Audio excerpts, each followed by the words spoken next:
katika makala ya Story Time. Mimi ni Nikel PE ama ukipenda Profesa. Leo tumekuandalia makala maalum kufahamu Eric Omondi. Usicheze mbali.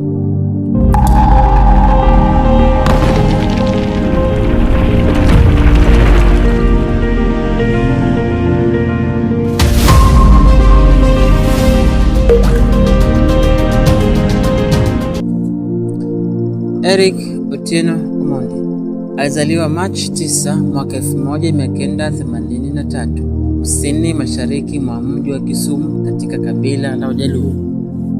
Wazazi wake walikuwa ni William Omondi ambaye alikuwa ni Chief Inspector katika kata ya Kisumu na Margaret Omondi ambao walikuwa ni wazaliwa wa Wasega mkoa wa Siaya.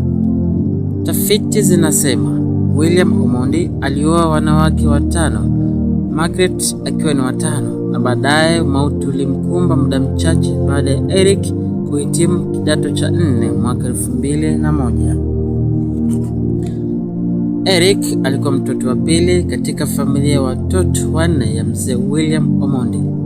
Eric alijiunga na shule ya msingi Kondele mwaka wa 1989.